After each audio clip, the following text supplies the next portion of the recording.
तो चलिए आगे बढ़ते हैं इस वीडियो के टॉपिक के ऊपर। इसके पहले भी कुछ वीडियोस पे पब्लिश कर चुका हूँ, वो वीडियोस अगर अब तक आपने नहीं देखे तो आप चाहिए तो हमारे चैनल के वीडियो सेक्शन में जाकर उन वीडियोस को देख सकते हो।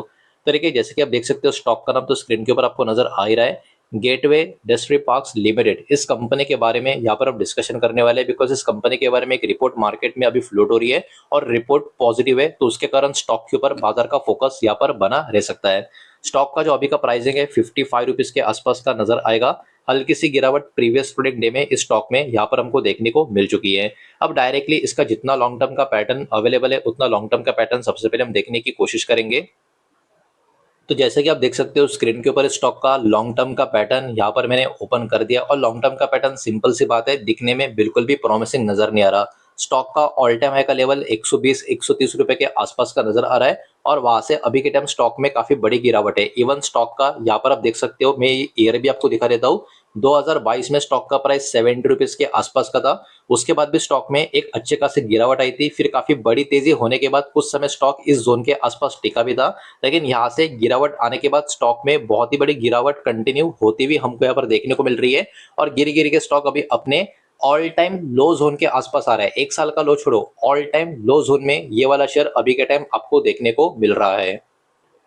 लेकिन वही बात है, अभी के टाइम इस कंपनी के बारे में एक जो बहुत ही अच्छी और पॉजिटिव रिपोर्ट मार्केट में आ चुकी है, इसके कारण ये वाला शेयर मार्केट के फोकस में और भी ज्यादा बना रह सकता है।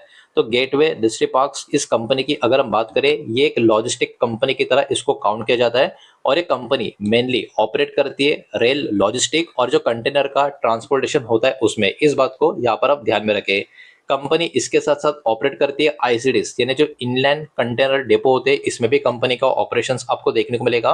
और कंपनी का बिजनेस का जो कनेक्शन है, जो मूवमेंट होते हैं गुड्स का और जो कंटेनर्स के थ्रू सब कुछ रेल और लॉजिस्टिक का इंफ्रास्ट्रक्चर के थ्रू ये सब कुछ होता हुआ जो कामकाज है, इसमें इस कंपनी का पूरा बिजनेस का कनेक्शन आपको नजर आएगा। सिंपल वे में कंपनी एक्चुअली क्या करती है, तो कंपनी एक्चुअली ट्रांसपोर्ट करती है कंटेनर्स और कार्गो रेलवे के थ्रू, ऑपरेट करती है आईसीडी, जहां पर कंटेनर्स कहीं ना कहीं हैंडल किए जाते हैं, स्टोर किए जाते हैं और मूव किए जाते हैं। तो कंपनी का बिजनेस देखा जाए तो ऐसा है जिसका दमखम अभी भी काफी अच्छा खासा है, और जिस तरीके का लॉजिस्टिक इंडस्ट्री का अब लेवल बढ़ता जा रहा है, इसके कारण हो सकता है ये डिमांड आने वाले समय में और भी बढ़ता हुआ हमको देखने को मिले। इनका रेल लॉजिस्टिक का जो बिजनेस है उसका जो कनेक्शन है कार्गो का मूवमेंट के साथ आपको देखने को मिलेगा, पोर्ट और इंडियन लोकेशंस का कनेक्शन इसमें साथ आपको देखने को मिलेगा। इसी की वजह से इंडिया का जो ब्रॉडर लॉजिस्टिक और फ्रेट ट्रांसपोर्ट का इकोसिस्टम है, उसमें एक कंपनी का एक पर्टिकुलरली अच्छा खासा प्रेजेंस भी यहाँ पर माना जाता है। लेकिन सिंपल सी बात है, स्टॉक अभी भी इतना बड़ा परफॉर्मर अभी हमको देखने को नहीं मिल रहा। लेकिन एक बहुत ही बड़े इंटरनेशनल या ग्लोबल फर्म जेफरीज की तरफ से एक इंटरेस्टिंग व्यू इस कंपनी के ऊपर आता हुआ आपको नजर आएगा। ग्लोबल ब्रोकिंग फर्म जेफरीज ने मेंटेन किया है स्टॉक के ऊपर अपना रेटिंग, और ये रेटिंग कितना पॉजिटिव है, बहुत पॉजिटिव, बिकॉज ये बाय रेटिंग है। इसके साथ साथ जेफरीज ने अपना जो टारगेट प्राइस है स्टॉक के ऊपर पहले 73 रखा था, अब 1 रुपया बढ़ाकर 74 किया है। अब क्योंकि ये 2 डिजिट का स्टॉक है, तो 1 1 रुपए का प्राइस की वजह से परसेंटेज में भी फर्क गिर जाता है। तो देखिए, स्टॉक तो अभी 54 55 के आसपास है, तो यहाँ से 73 का पहला टारगेट था, अब 74 का टारगेट इन्होंने स्टॉक के ऊपर दिया है। तो सिंपल सी बात है, ये लोग स्टॉक के ऊपर अभी के टाइम बुलिश है, मतलब स्टॉक में पॉजिटिविटी यहाँ पे काफी अच्छे खासी हो सकती है, ये मानना यहाँ पर इनका निकल कर आ रहा है। तो ब्रोकरेज कहीं ना कहीं करंट मार्केट लेवल के कंपेयर में पोटेंशियल अपसाइड स्टॉक में एक्सपेक्ट करके चल रहे हैं। तो कहीं ना कहीं ये बात भी आपको यहाँ पर ध्यान में रखनी चाहिए। हालांकि ब्रोकर ने किसी को भी फोर्स नहीं किया है ये वाला स्टॉक बाय करने को, होल्ड करने को या सेल करने को, और मैं भी आपको नहीं कर रहा हूँ, इस बात को भी यहाँ पर आपको ध्यान में रखना है। जो भी करना है आपको खुद का स्टडी रिसर्च करने के बाद ही करना है। जून क्वार्टर का 2026 का अपडेट अगर हम देखें, तो जेफरीज ने ये बोला है कंपनी का जो एबिडा है वो कहीं ना कहीं जो एस्टिमेशन था उसी के आसपास का नजर आ रहा है। हालांकि रेलवे का जो वॉल्यूम है, मतलब रेल का जो वॉल्यूम है, उसमें थोड़ी कमजोरी देखने को मिल रही है।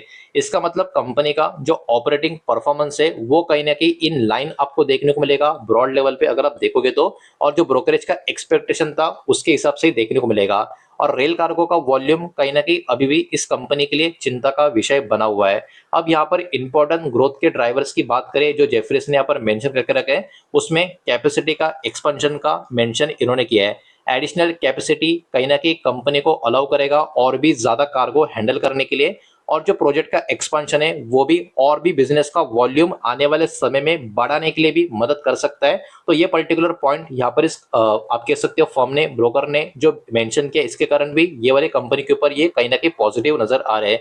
उसके साथ साथ डीएफसी कनेक्टिविटी की बात करें यानी डेडिकेटेड फ्रेट कॉरिडोर की बात करें, तो इसके कारण बेटर डीएफसी कनेक्टिविटी होने के कारण कंपनी का जो फ्रेट का मूवमेंट है रेल के द्वारा उसमें भी इंप्रूवमेंट आती हुई हमको देखने को मिलेगी या मिल सकती है। इसके कारण कंपनी का जो रेल लॉजिस्टिक का बिजनेस है इसको भी आने वाले समय में एक सपोर्ट मिलने का काम हो सकता है। तो ये भी एक फैक्टर है जिसके कारण ये लोग अब इस कंपनी के ऊपर कहीं ना कहीं इनके हिसाब से बुलिश नजर आ रहे हैं।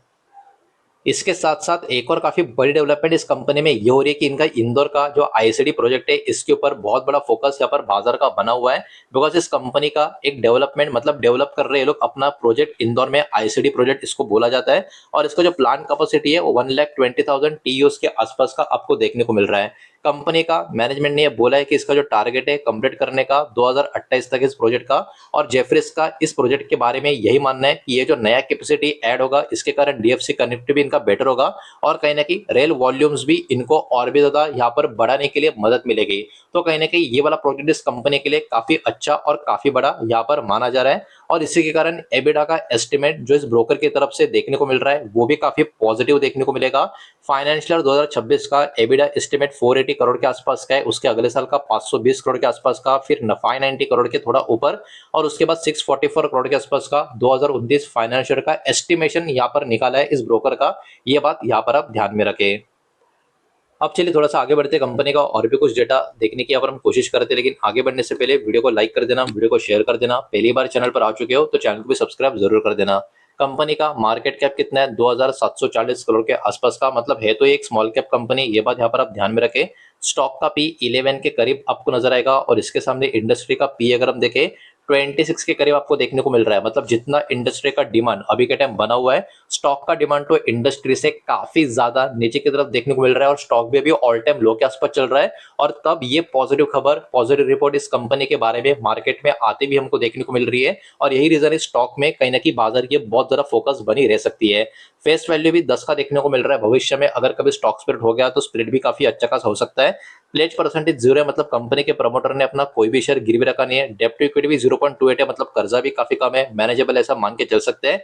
एसेट भी कंपनी के पास काफी अच्छा है, 3,500 करोड़ के ऊपर का नंबर नजर आ रहा है।